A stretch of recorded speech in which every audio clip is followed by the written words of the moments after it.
If you can't stay consistent, it's not because you're lazy or weak. It's because you've been missing one simple trick. Every time you start with fire and end with nothing, you blame yourself and you wonder if something is wrong with you. But the truth is, the problem isn't you. It's the way you've been approaching consistency. Once you discover this trick, showing up won't feel like a battle anymore. It will feel natural, automatic, and inevitable. To understand why this matters so much, you first need to recognize the hidden trap that keeps most people stuck.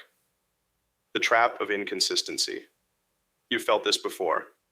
You start something new with fire in your chest. Maybe it's the gym, maybe it's a side project, maybe it's just waking up earlier than usual. The first day feels powerful, almost like you're rewriting your life in real time. The second day feels good too, the momentum is there, and you tell yourself, this time it's different. But then something happens. A distraction, a late night, a missed step, one small break in the chain. And suddenly, what felt like progress turns into hesitation. That hesitation turns into excuses. And before you even notice, you've slid back to zero. And here's the cruel part. Every time this happens, you don't just lose the habit. You lose a little trust in yourself. You start to whisper things like, I just can't stay consistent. Maybe I'm not cut out for this. Maybe there's something wrong with me. Those words cut deeper than you realize. Because now it's not just about the habit you missed, it's about who you believe you are. That's the real trap of inconsistency.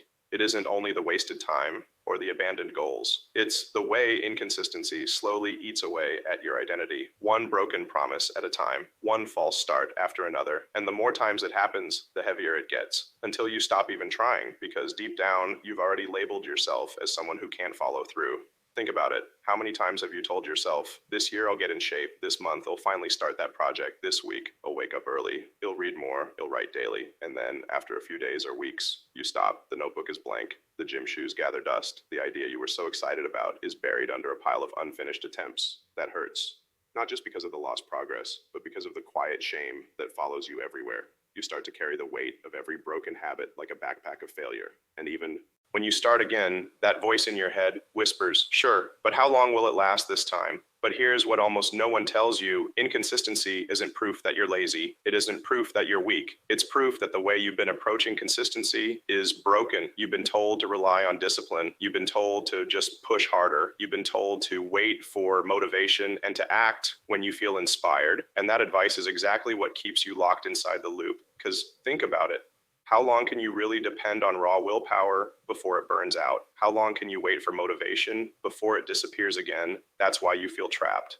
Not because you're incapable of being consistent, but because you've been using the wrong map. And here's the shift. Once you see that the trap isn't you, but the system you've been using, everything changes. Because when you stop blaming yourself and start fixing the approach, consistency stops being this impossible mountain. It becomes something you can finally achieve. But to break free from the trap, you have to face the biggest myth of all, why motivation will always betray you. Think about the last time you felt a rush of motivation. Maybe you watched an inspiring video, read a powerful quote, or just woke up one morning and said, today's the day. I'm changing my life. In that moment, it felt unstoppable. You were fired up, ready to rewrite your story. You probably even believed, if I can just hold on to this feeling, I'll be consistent forever. But here's the problem, you didn't hold on to it because you couldn't. Motivation is a spark, not a fuel source. It flares up, burns bright, and then dies out. And when it dies, it leaves you stranded in the exact same place you started, except now you're frustrated, guilty, and ashamed that you couldn't keep it going. This is the trap that most people never escape. They think consistency is about feeling motivated all the time.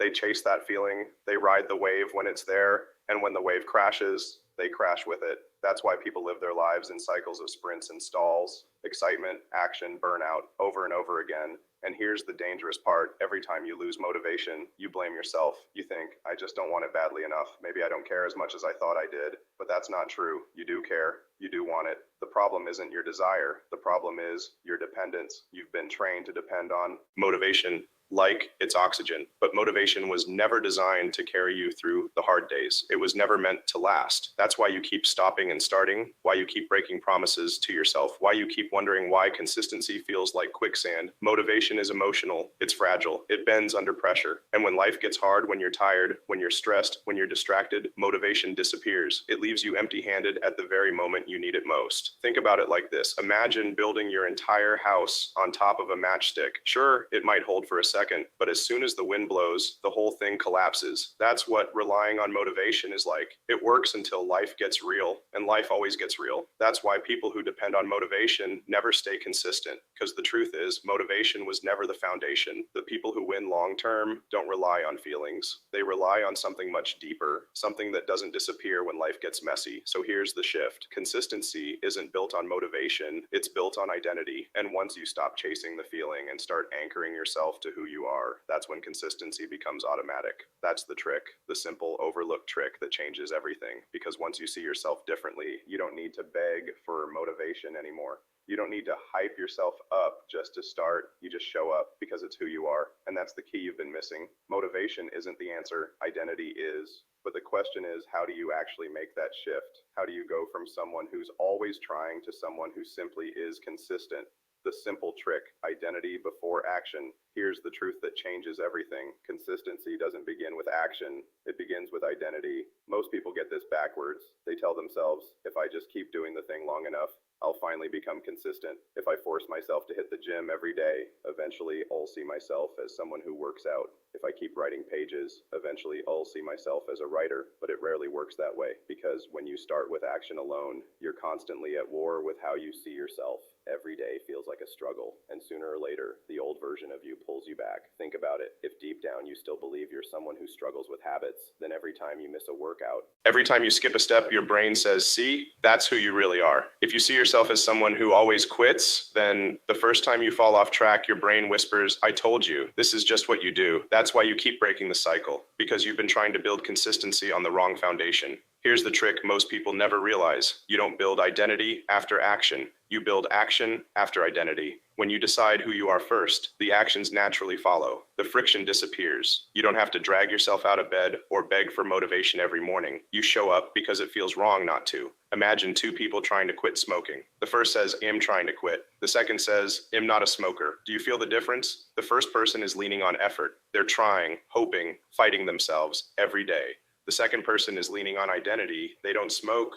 There's no debate, no daily bargaining, no endless tug of war. Their behavior lines up with who they already decided they are. That's the trick. You've been trying to act your way into a new identity, but the truth is, you have to identity your way into consistent action. Your brain is wired to stay consistent with how you see yourself. If you believe you're lazy, you'll keep acting lazy. If you believe you're unreliable, you'll keep proving yourself right. But if you start to believe, I'm a runner, I'm a builder, I'm a learner, I'm consistent, then your actions begin to line up with that truth.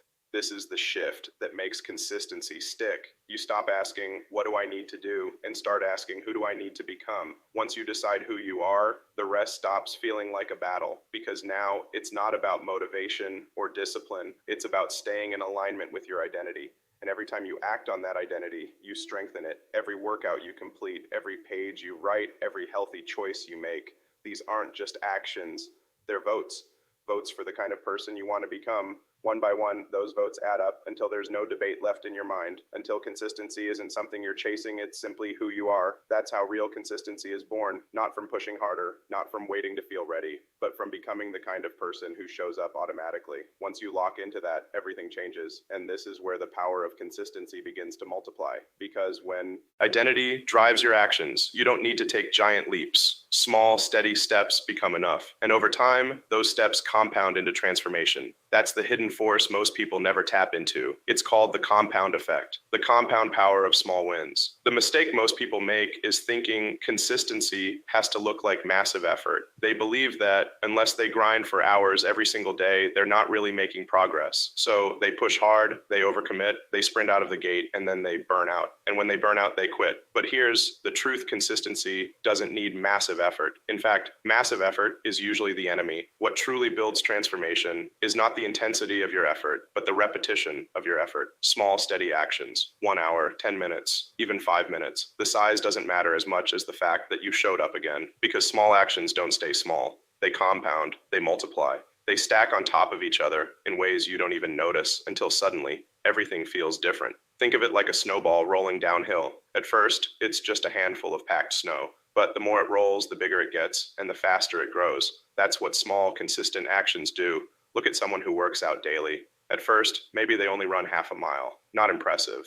But over weeks and months, that half mile becomes 1 mile, then 3, then 10. Before they even realize it, they're a runner, not because of one massive push, but because of countless small wins that compounded over time. Or think about someone who writes. One paragraph a day seems laughably small, but keep it up for a year and you've written a book that never would have existed if you had only waited for the perfect wave of motivation to hit. That's the power of the compound effect. It doesn't feel dramatic in the beginning. In fact, it often feels invisible. That's why so many people quit, because they can't see the progress stacking up yet. They don't realize that every repetition is a deposit in the bank of consistency. Every action is proof that reinforces their identity, and eventually the interest explodes. But here's the tension: if small actions can transform you, then inconsistency destroys you just as quietly. Skipping once doesn't ruin anything, but skipping once becomes skipping twice. Twice becomes a week becomes a month, and just like compound interest builds wealth, compound neglect builds regret. That's why protecting your consistency is so important, because every small win matters. It's not just about what you achieve today. It's about what today sets in motion for the future. The compound effect is what separates the people who build unstoppable momentum from the people who stay stuck. It's the reason why identity-based consistency works so well. Because once you start seeing yourself differently, those small wins stop feeling optional. They become automatic, and over time, they change everything about you. But there's one more enemy you have to deal with: the environment you live in. Because even if you've shifted your identity, even if you believe in small wins, your surroundings can still sabotage you. And most of the time, you don't even realize it's happening. How your environment steals consistency. You can have the right mindset. You can embrace the trick of identity. You can even start stacking those small wins every single day. But if your environment is pulling in the opposite direction, it will drag you back down. No matter how strong you feel in the beginning, the wrong environment always finds a way to break your rhythm. Most people underestimate just how powerful their surroundings really are. You think you're making choices because you're disciplined or undisciplined, motivated or lazy. But in reality, most of what you do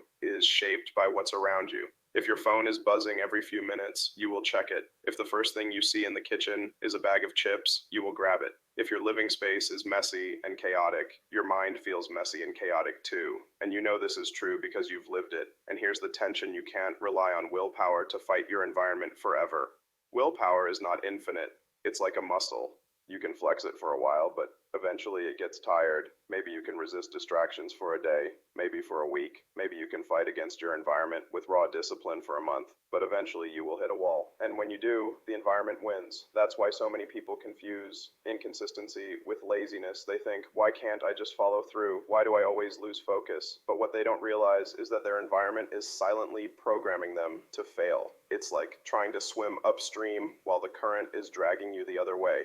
No matter how strong you think you are, eventually the current takes over. Inconsistency often sneaks in quietly. It's not always a dramatic crash. Sometimes it's just one small distraction at the wrong time. A single notification that breaks your flow, a quick scroll on social media that turns into 20 wasted minutes, one missed workout because your gym clothes weren't ready, one night of junk food because it was the only thing in sight, and before you even realize it, your streak is broken. And here's the danger: once the streak is broken, inconsistency grows fast. One missed action turns into two. Two becomes a week becomes a month, and suddenly you're right back where you started, telling yourself, you'll restart tomorrow, but tomorrow looks just like today, because the environment hasn't changed. The payoff is simple but life-changing. If you want consistency to last, you have to design an environment that makes the consistent choice the obvious choice, and the inconsistent choice the inconvenient one. You need to stop fighting against your surroundings and start letting them work for you. Think about it like this: if you want to read more, put a book on your pillow every morning so you can't go to sleep without seeing it. If you want to work out, lay your clothes and shoes next to your bed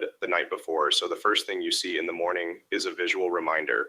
If you want to eat better, clean your kitchen and fill it with the food that matches your identity. When you take control of your environment, something shifts. You stop relying on willpower. You stop relying on motivation. You build a system where action feels automatic, where the right choice is the path of least resistance. And that's the secret most people never realize. Discipline doesn't have to mean dragging yourself uphill every day. Discipline can be as simple as shaping your environment so that the hill disappears. Look at people who seem effortlessly disciplined. The ones who never miss a workout, who always eat clean, who read daily, who show up consistently no matter what. You might think they're superhuman. You might think they've unlocked some magical source of willpower that you don't have, but that's not the truth. The truth is they've built environments that protect them.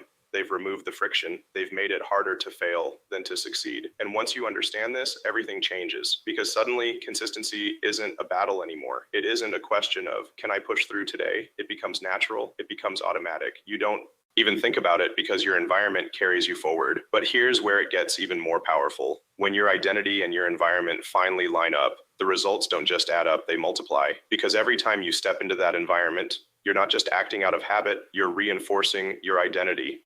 Your surroundings remind you of who you are, and your actions confirm it. That's when consistency becomes unstoppable. And this is why the simple trick works. It's not just about deciding who you are, it's about building a life around that decision. Once identity and environment lock together, inconsistency doesn't stand a chance. But maybe you're thinking, that sounds great, but does it actually work? Is this just theory, or is this something real people have used to change their lives? The answer is yes. And that's exactly what we're going to look at next, real life proof. That it works, it's one thing to hear the theory. To hear that identity shapes action, that small wins compound, that your environment can either trap you or free you. But maybe you're still wondering, does this really work? Are there real people who've used this trick to stay consistent? The answer is yes, and the proof is everywhere once you start to look. Think about elite athletes. Kobe Bryant didn't just wake up motivated every single morning. In fact, he was known for practicing long before anyone else even showed up to the gym. He wasn't waiting to feel like it. He wasn't relying on a burst of energy. He had already decided who he was. I am the hardest worker in the game. And that identity pulled him forward. Even when his body was tired, even when his schedule was insane, he showed up. Not because he was chasing motivation, but because his identity demanded it. Or take someone like J.K. Rowling. She didn't write Harry Potter because she woke up every day buzzing with inspiration. She wrote it as a struggling single mother, often in calves, while her baby slept. If she had waited for perfect motivation, those pages never would have been written. What carried her through was identity. She wasn't trying to be a writer. She was a writer. And writers write even when the conditions aren't ideal. The same principle applies to entrepreneurs. Elon Musk didn't build SpaceX and Tesla by depending on bursts of hype. In fact, during the hardest years, when rockets exploded and companies nearly went bankrupt, motivation would have been the first thing to vanish. What kept him going was identity. He wasn't someone who was trying to innovate. He was an innovator. And that identity demanded consistent action, no matter the setbacks. But it's not just famous people. Look closer and you'll see the same trick at work in everyday lives. The person who loses 50 pounds doesn't do it by running marathons overnight. They start by deciding, I'm a healthy person, and then proving it with small daily actions. The student who masters a language doesn't get there in one giant leap. They decide, I'm a learner, and then show up for 20 minutes a day, every day, until fluency arrives. The person who pays off massive debt doesn't do it with a single stroke. They decide, I'm financially disciplined, and then make small, consistent choices until the weight is gone.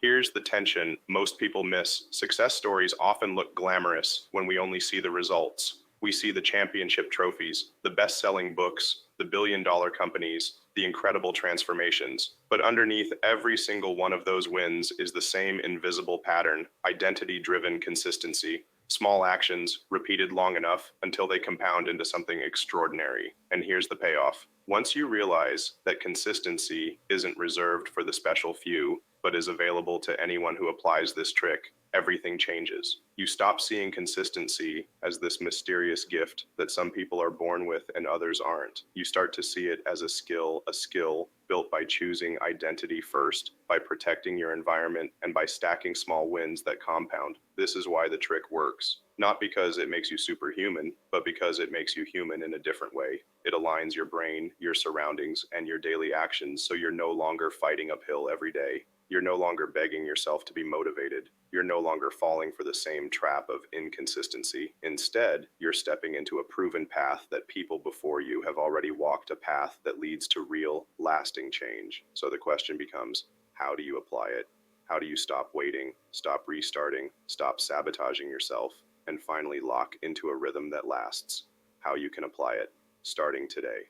Everything we've talked about only matters if you put it into action, and that starts now. The first step is identity. Decide who you are becoming. Not I want to be fit, but am an athlete. Not I want to write, but am a writer. Claim the identity. First, because every action will reinforce it. The second step is anchor. Tie that identity to one simple daily action. 10 push-ups, 1 paragraph, 15 minutes of focused work. Make it small enough that you can't fail, but meaningful enough to prove to yourself, this is who I am. The third step is environment. Shape your surroundings to support you. Shoes by the door, notebook on your desk, clutter removed from your space. Don't rely on willpower every day. Build a world that nudges you forward automatically. The fourth step is repetition. You don't need giant leaps. You just need to keep showing up. Every repetition is a vote for your identity. The more votes you cast, the stronger your consistency becomes until it feels natural, automatic. But here's the key: you have to start today, not tomorrow, not when you're ready. If you don't act now, your old identity will pull you back. But one small action today can flip the switch and prove to yourself, this time I am consistent. And once you do this, you'll notice something powerful. You're not chasing consistency anymore. You're living it.